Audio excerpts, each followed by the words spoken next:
आज के इस समारोह के मुख्य अतिथि श्रीमान सत्यवीर सिंह जी, IPS, भूतपूर्व IG उदयपुर, मंच पर विराजमान गोपीचंद जी, विशिष्ट अतिथि के रूप में विराजमान श्री बंसीलाल जी चौहान, हेड कांस्टेबल, जो इस समारोह की अध्यक्षता कर रहे हैं। ये कितना सुखद विषय है कि जहां मुख्य अतिथि IPS है, वहां अध्यक्षता एक हेड कांस्टेबल कर रहा है। ये हमारे लिए बहुत गर्व की बात है। कृष्णाराम जी गौड़, तेजाराम जी, रामेश्वर लाल जी पिंडार, सुगना राम जी, लहरी मेहरा जी, बंसीलाल जी रोलन, मिश्री लाल जी, सुरेश जी मेघवाल, छोटू राम जी गौड़, भूतपूर्व इस संस्था के अध्यक्ष, ओंकार लाल जी भाटी जो इस संस्था के हैं, वो वर्तमान में अध्यक्ष है, सुजाराम जी एक्शन साहब, और सम्मानित मंच सामने विराजमान हमारे देश के, हमारे समाज के चमकते हुए सितारों जो आज सम्मानित होंगे। इसके साथ ही साथ समाज के गणमान्य नागरिक, समाज बंधुओं जो हमारे सामने विराजमान है। मैं अपनी बात कहां से शुरू करूं?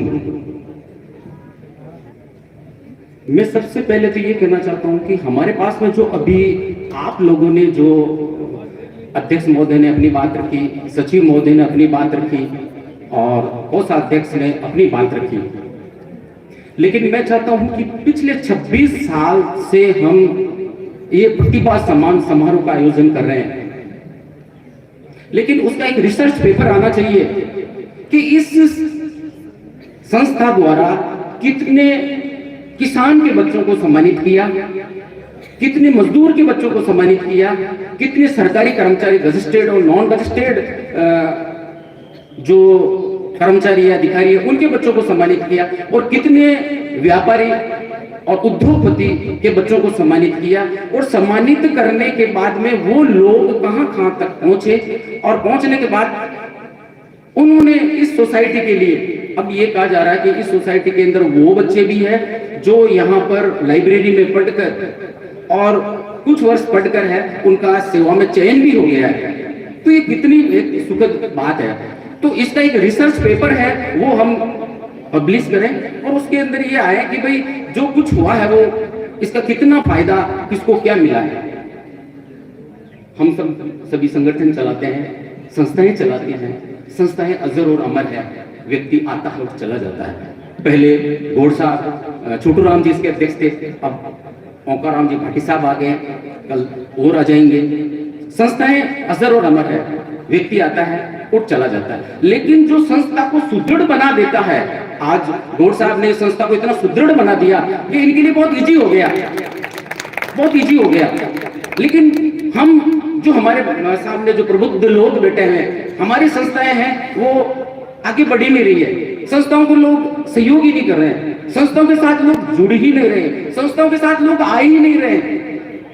जब हमारा खुद का कोई भी काम होता है, जैसे अंबेडकर शिक्षक संघ है, उसकी खुद की कर्मचारियों की मांगे हैं, और जब हम SDM साहब के यहाँ पर है वो ज्ञापन देना चाहते हैं, तो वहां पर 5-7 से ज्यादा कोई व्यक्ति इकट्ठे नहीं होते हैं। आपके लिए है वो अंबेडकर वेलफेयर सोसाइटी है, आजाद है, वो कई तरह के ज्ञापन और SDM को, कलेक्टर को, विभिन्न अधिकारियों को सौंपती है। जहां हम बुलाते हैं तो वहां पर लोग आ ही नहीं पाते, 5-7 लोग से ज्यादा आते नहीं है। हम एक दूसरे का मुंह देखते रहते हैं, और वही लोग आते हैं जो हमेशा 5-10 लोग हैं, वही आ पाते हैं, लेकिन आप उससे जुड़ ही नहीं पा रहे हो। मैं आपको एक बहुत ही हृदय विदारक घटना बता रहा हूं कि पिछले 1000 साल से ज्यादा समय से मुकराने के अंदर है वो माइनिंग का काम चल रहा है, खनन का काम चल रहा है। मजदूर लोग हैं वहां पर है, वो मजदूरी कर रहे हैं, अपना जीवन यापन कर रहे हैं। और मैं मानता हूं कि इस इलाके की सबसे वो महत्वपूर्ण एक कड़ी है अपनी, जिससे हमारा सबका रोजगार चल रहा है। तो वहां पर ये स्थिति है कि आज की तारीख में उनका कोई अपना एक संगठन नहीं है, उनकी कोई यूनियन नहीं है अपनी। खान मालिकों ने है वो मिलकर एक यूनियन बना दी कि खान मालिक मजदूर वेलफेयर सोसाइटी, और उसके अंदर मजदूर का एक ही प्रतिनिधि नहीं है। यहाँ पर दो एक्सीडेंट हुए। एक एक्सीडेंट में हम 4 दिन तक बैठे रहे, 4 दिन तक हम धरने पे बैठे रहे एसडीएम साहब के ऑफिस के बाहर। और 4 दिन बाद क्या होता है कि जो आदमी हमारे साथ 4 दिन तक था ही नहीं, और वो आता है और वो घोषणा कर देता है कि है वो समझौता हो गया है। और जो हजारों लोग, जो कम से कम 4 से 5 हजार लोग बैठे हुए थे, उनको ये पता ही नहीं लगा कि आपस में क्या समझौता हुआ है, क्या मुआवजा दिया गया है, उनको कोई पता नहीं। और छुपके सी आपस में वो हो जाता है। हमने कई जो यूनियन के लीडर आए उनको समझाया, पिछले कई 6-7 महीने से समझा रहे हैं कि भाई आप कोई यूनियन तो बनाओ, कोई संगठन तो बनाओ, हम तैयार है। मैंने उनको है वो एक संविधान बनाकर दे दिया, टाइप करके दे दिया। इसके बावजूद भी कोई भी व्यक्ति आके है वो उस संबंध में कोई काम ही नहीं करना चाह रहे हैं। हम कोई विशेष क्षेत्र है, यदि उसको हम डेवलप नहीं करेंगे, केवल हम मान लो कि शिक्षा पर हम जोर देते रहेंगे, तो जब तक संगठन नहीं बनाएंगे, बाबा साहब ने ये तो बात की थी, बाबा साहब ने ये कहा था कि आप शिक्षित बन जाओगे, ये तो ठीक है, लेकिन आप संगठित नहीं होंगे तब तक आपका संघर्ष सफल नहीं हो सकता है। आपको संगठित होना बहुत जरूरी है। नहीं, आपकी कोई बात नहीं मानेगा। जिसको हम वोट देते हैं 4 दिन तक उस है वो आए नहीं, हमारे साथ में वहां पर है वो धरने पर नहीं आए। और दूसरा एक्सीडेंट हुआ, उसकी भी यही गति हुई। कई एक्सीडेंट हो चुके हैं इस बार, तो उसके अंदर हमारे को वो मुआवजा जो मिनिमम पहले 23 लाख रुपए तय हो गया था, वो हमारे किसी को भी नहीं मिला।